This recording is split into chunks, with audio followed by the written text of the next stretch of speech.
Good morning mga idol.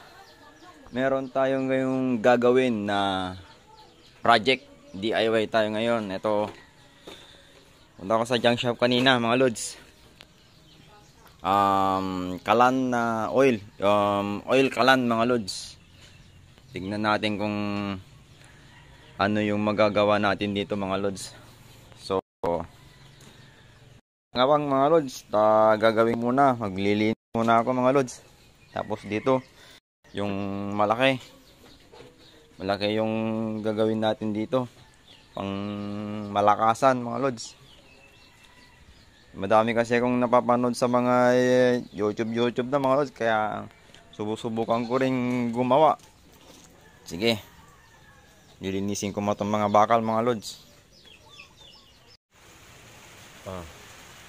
May stand na at may patungan ng oil.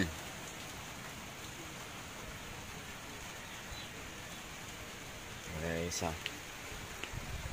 Cool. Ito yung may takil. Oil na sa quality ako nun. Blower. Blower lang, kurang na.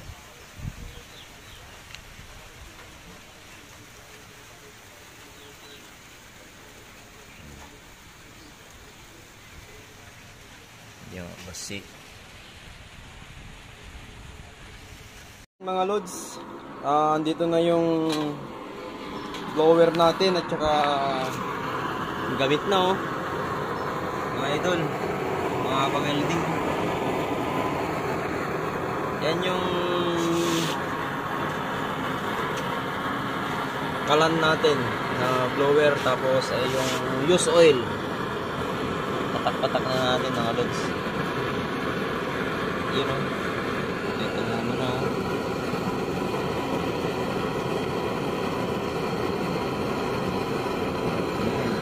lakas lakas na mga lods. Mainit na siguro. Yun